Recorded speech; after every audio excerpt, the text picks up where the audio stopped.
आज की कहानी मेरे जीजाजी के मरने के बाद दीदी इतनी खुश क्यों थी। मेरे जीजाजी का एक्सीडेंट हो गया था। यह बात जैसे ही हमने मोबाइल पर सुनी, हम दौड़ते हुए हॉस्पिटल पहुंचे। हॉस्पिटल पहुंचने पर हमने देखा कि जीजाजी की सांसें थम चुकी थी। मेरी माँ का तो रो रो के बुरा हाल हो रहा था। माँ कह रही थी, अब मेरी बेटी का क्या होगा। केवल 25 वर्ष की उम्र में मेरी बेटी विधवा हो चुकी है। हे भगवान, क्यों किया आपने हमारे साथ ऐसा।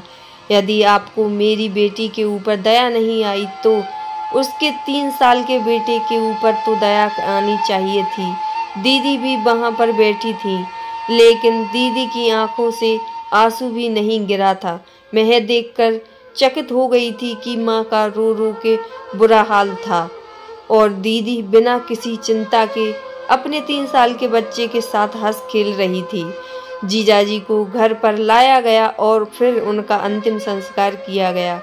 गांव वाले लोग जब दीदी के घर पर आए तब दीदी उनके सामने रोने का नाटक करने लगी थी। यह हमें साफ दिखाई दे रहा था। जब गांव वाले लोग चले गए तब दीदी कमरे में आकर जोर जोर से हंसने लगी। मैं समझ नहीं पा रही थी कि दीदी की कसमकस को आखिर मेरे मन में सवाल गूंज रहे थे। आखिर कौन औरत पति के मरते ही ऐसे हंसती है। एक और यह सवाल घूमने लगा कि क्या दीदी की मानसिक हालत तो नहीं बिगड़ी जिससे दीदी ऐसे कर रही हो।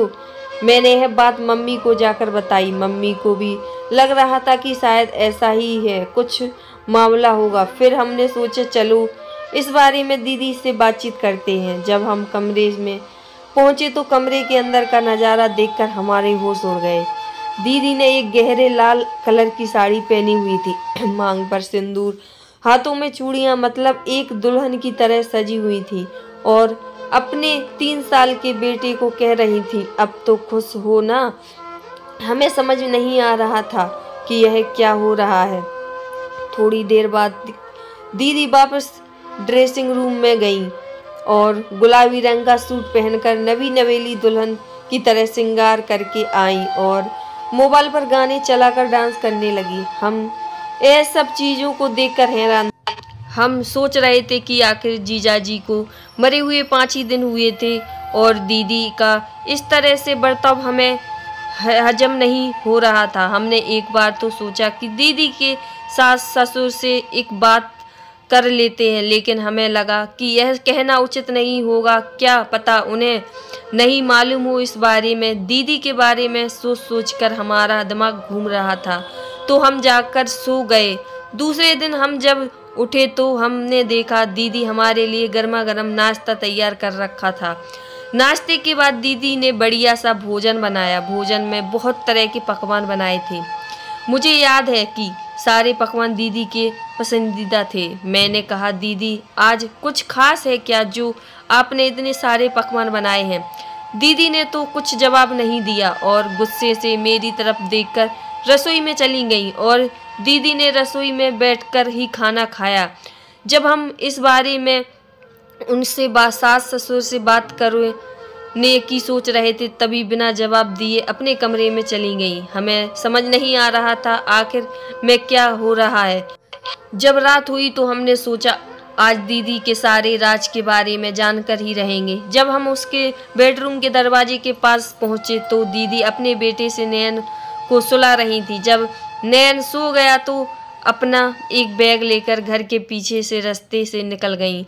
हम सोच में पड़ कि दीदी पहली तो सुलझ ही नहीं रही है और दीदी अब बैग लेकर पीछे के दरवाजे से कहाँ जा रही है। जाना तो आगे से भी जा सकती। और हमने दीदी का पीछा करने के बारे में सोचा।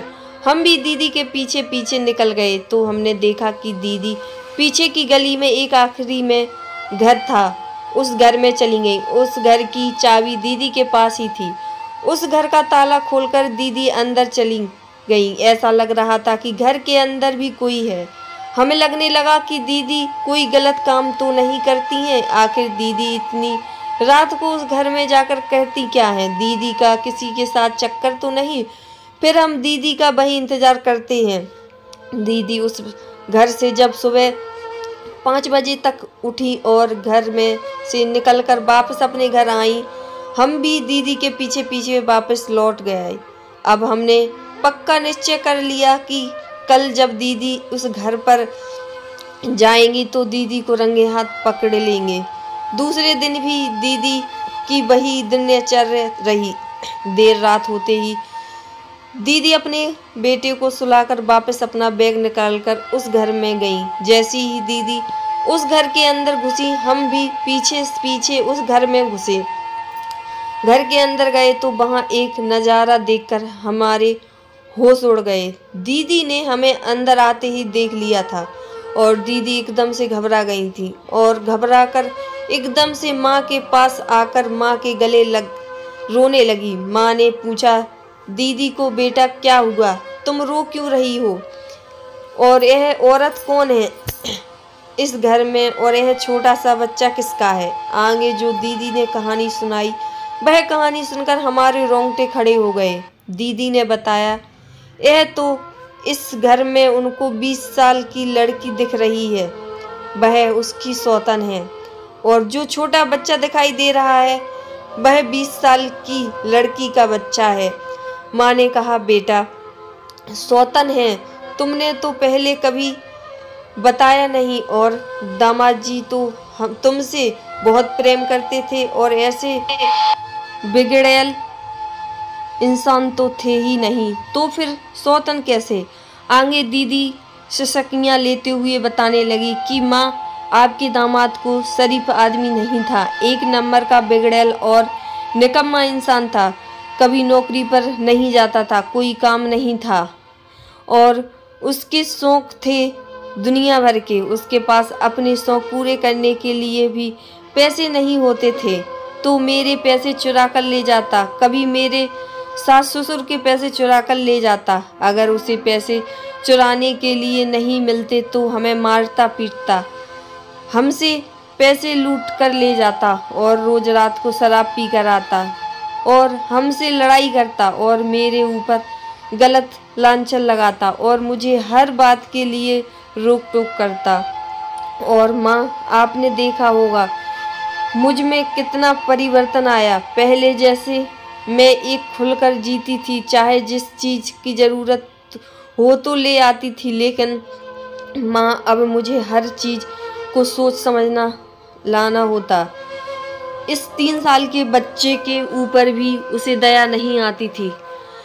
रोज रोज की लड़ाई झगड़ से परेशान हो चुकी थी। मेरा मन तो कर रहा था कि मैं आत्महत्या कर ले, लेकिन मन को कठोर करके मैं जी रही थी। फिर माँ कहने लगी कि बेटा, यह सब बातें तूने पहले क्यों नहीं बताई थी। क्या बताती माँ, और क्यों बताती। यह बताती कि आपकी बेटी ने जो अपनी पसंद से लड़का चुना था वह बिगड़ैल है, और मैं अब अपना घर छोड़कर आपके पास आना चाहती हूँ। क्या आप मुझे रखती। मेरे परिवार में जो मुझे अच्छी बहुत समझते थे, मेरे बारे में क्या क्या सोचते, और यह समाज वाले आप लोगों को तो ताने मार मार के जिंदा ही मार देते।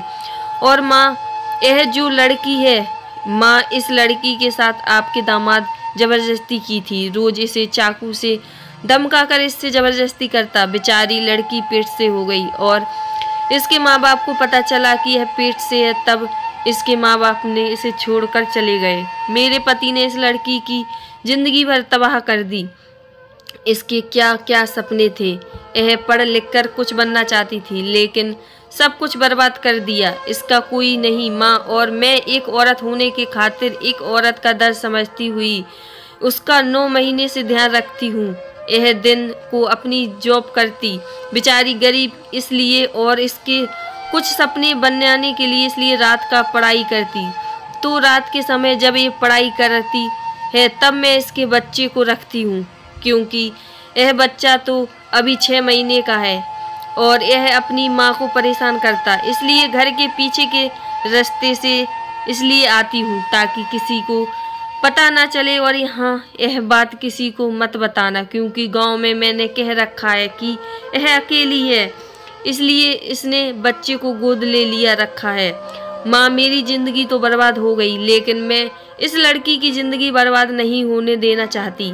और आप कहते हो ना कि आपका आदमी मर गया और आप ऐसे श्रृंगार कर रही हो, पकवान बना रही हो। आपको बता दूं, मैं उसके जीते जी मैंने जीना ही छोड़ दिया था, अपने बारे में सोचना ही छोड़ दिया था, क्योंकि कभी अपने बारे में सोचती तो वह मेरे ऊपर लांछन लगाता, मुझे टोकता, मुझे मारता। लेकिन अब मैं आज़ाद हूँ माँ, अपनी ज़िंदगी आज़ादी से जी सकती हूँ। और मुझे मेरा पति मर गया, इस बात का मुझे कोई दुख नहीं है। मैं बहुत खुश हूँ, क्योंकि ऐसा पति होने से, ऐसा बेटा होने से, ऐसा इंसान होने से नहीं होना अच्छा है।